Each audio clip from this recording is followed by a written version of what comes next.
Malakas na naman ang ulan. Nawawang cellphone ko nito.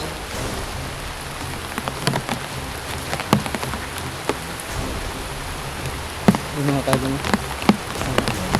sana ay matulungan tayo ni Haring.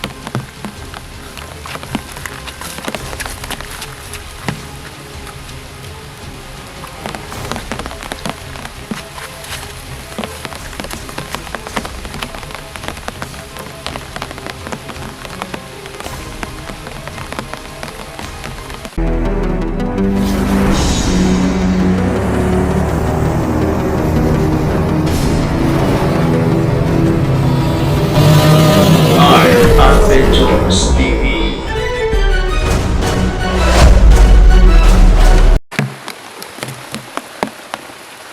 So yun mga kaidol, nag-uncam ulit tayo mga kaidol. Dahil sa lakas ng ulan kanina ay hindi tayo nakapang-uncam. Kaya yun, ngayon lang tayo nag-uncam dahil masyado nang mahina yung ulan. So yan, iniwan ko po yung mga kasama ko po, no, si Boy at saka si Tony sa safety na lugar. Sinabihan ko po sila na huwag kagalaw hanggat hindi ako bumabalik mga kaidol. Dahil ngayon po ay bababa ako dito sa bundok mga kaidol, dahil para puntahan po yung punso ni Haring Lipaos po, no, para hihingi ako ng tulong po sa kanila ni kaibigang Grego mga kaidol. Dahil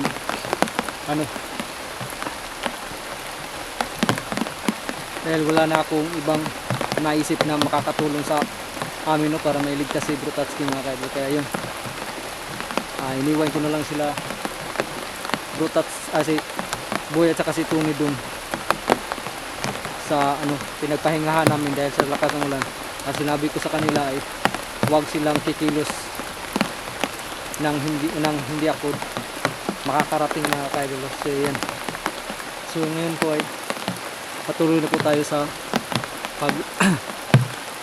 paglalakbay natin papuntang pababa ng bundok mga kaidol, no, para puntahan yung punso na Haring Lipaos para manghingi tayo ng tulong sa kanila. Silang dalawa ni kaibigang Grego mga kaidol. So ayan mga kaidol, napakalakas ng ulan. Pero kahit maulan mga kaidol, yun, hindi tayo magpapatinag sa ulan mga kaidol para sa kaligtasan ni Brutatski, no? Kaya yan, at para na rin po makapagdala ng mga gamit at saka pagkain namin, no?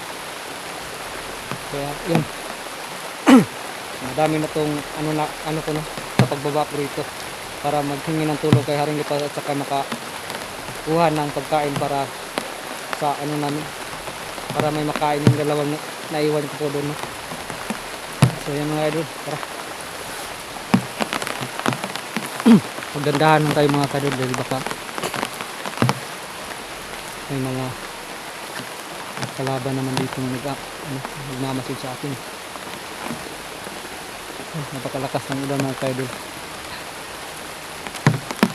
Tigil po yung ulan. Yun, basang-basa na ako mga kaidol at saka yung mga kasama ko po. Sana ay hindi lang sila gagawa ng ikapapahamak nila, no? Dahil wala tayo dun.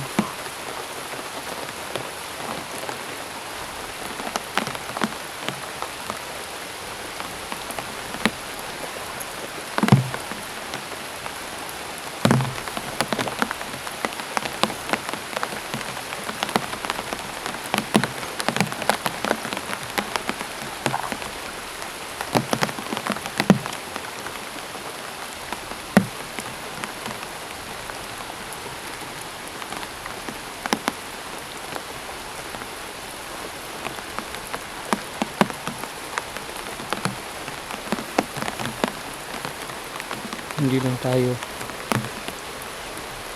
masyadong magmamadali mga kaidol, baka may mga nag-aambag panganib dito mga kaidol.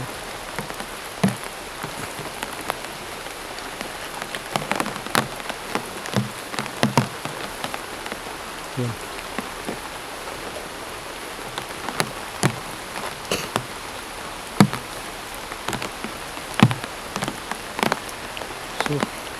yung mga kaidol. Doon tayo galing sa itaas na bahagi mga kaidol, doon sa kabundukan na yun. Siguro yan, parang umikot lang tayo, baka doon banda yun. Gumanon kasi ako kasi ano, yung Tagaytay yung agihan ako mga kaidol. Pinagdaanan ko yung Tagaytay.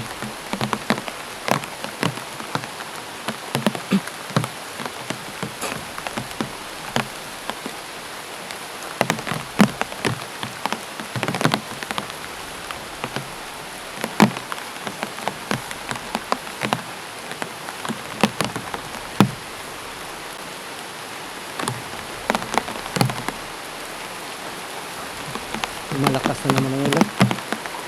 Nawawang cellphone ko nito.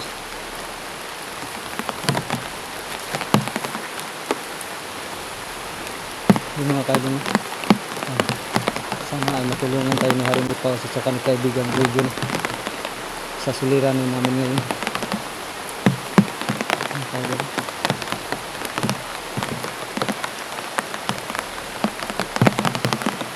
parang sa tingin ko ay doon banda yata ako nang galing mga kaidol. Doon banda sila, si Tony at saka si Boy ngayon. Pero hindi yun sila mababasa dahil may ginawa kami kunting masisilungan. Yun ang problema nga lang, yung pagkain. Dahil ubos na yung pagkain namin, gutom na raw sila. Kaya isa rin sa binaba ko mga kaidol ay yung pagkain. Kukuha tayo ng pagkain para may makain tayo, para may lakas tayo. Kahit biscuit, okay na yun kaysa sa magutom tayo.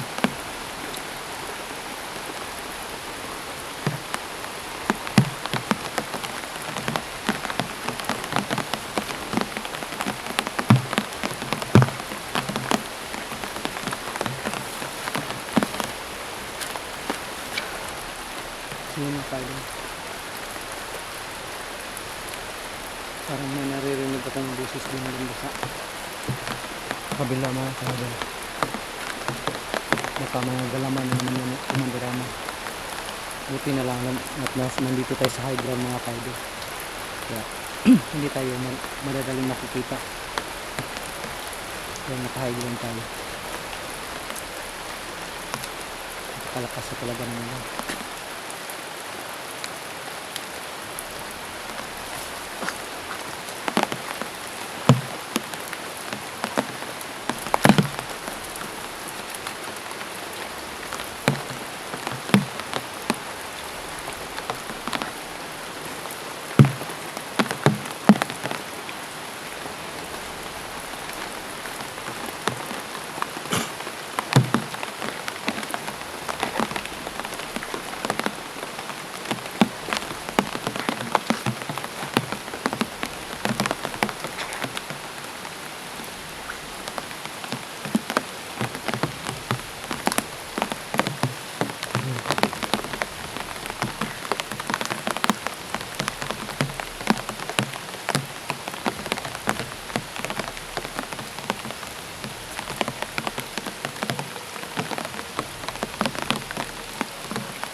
May bahay ba? Ano kayo? Parang may kampo doon sa kabila. Iiwas na tayo dyan. Ayun na kayo.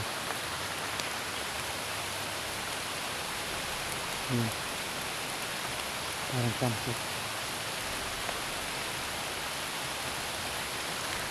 Hindi tayo dadaan dyan. Hindi tayo dadaan dyan mga kail, baka may mga kalaban dyan. Nangyari tayo. Hindi tayo madaling makababa mga kail.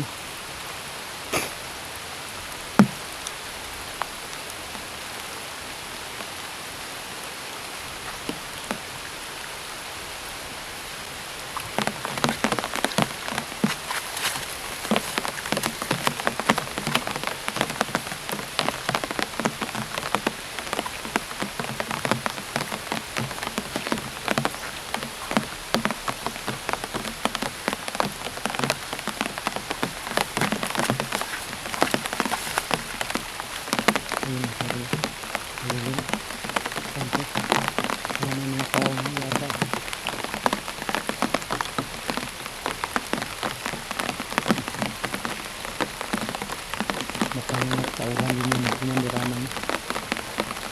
Parang sobrang dami yata ng kampong kumandiraman.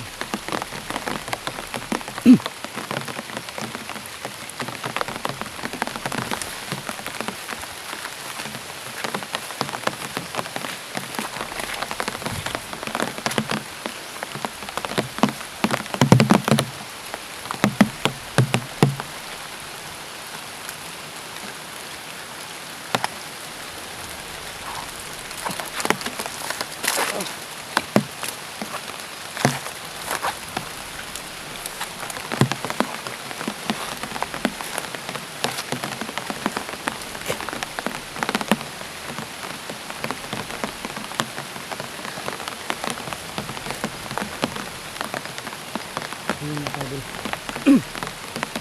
Ngayon lang natin pinadaanan itong niryang ito mga kadol.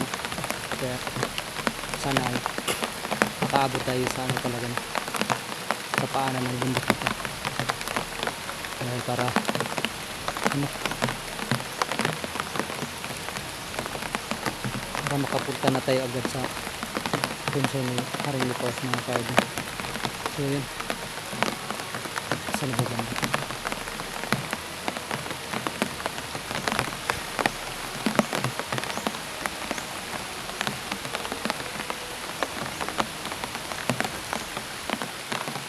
ginaw na ito. Pero kakayanin ko ito para sa grutas.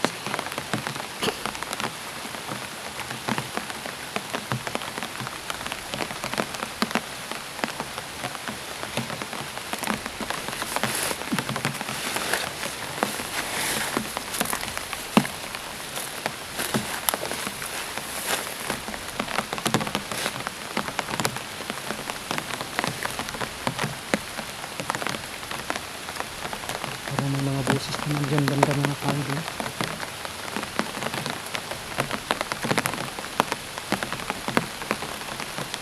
Saan kaya yung nanggagaling ng boses na yun?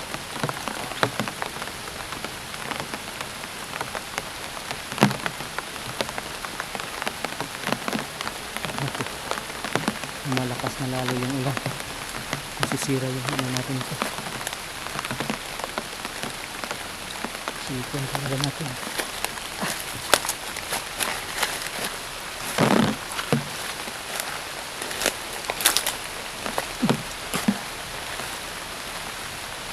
So yun mga kaidol.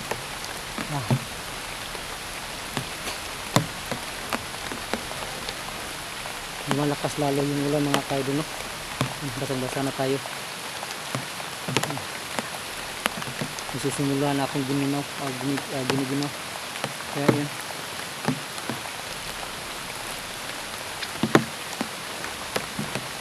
So yun mga kaidol, puputulin ko muna itong video natin mga kaidol, no? Dahil malakas na yung ulan, baka itong cellphone ko masira yun. At para makabilis akong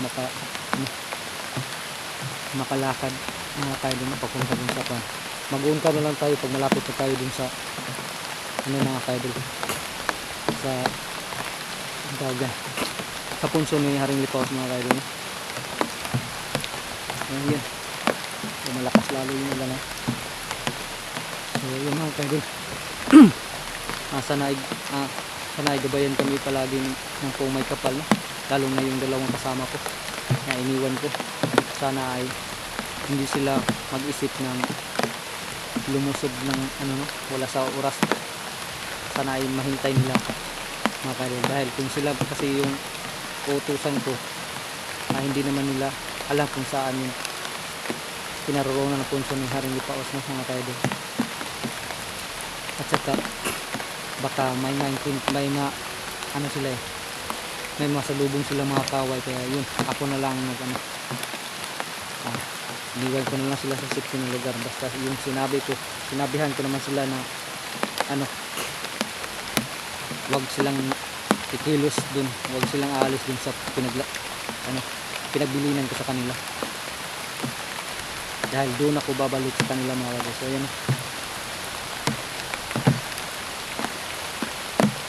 mas lalo pang malakas yung ulan.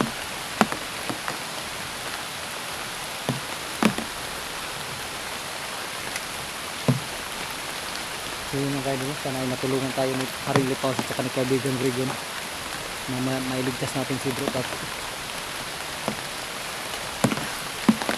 So yun mga kaidol, puputulin ko muna tong video natin mga kaidol. Abangan nyo lang ang mga susunod natin videos mga kaidol. So yan, God bless po sa ating lahat mga kaidol. Sana ay malagpasan natin itong mga pagsubok na nadaanan namin ngayon mga kaidol. So yan, maraming salamat. God bless sa ating lahat mga kaidol.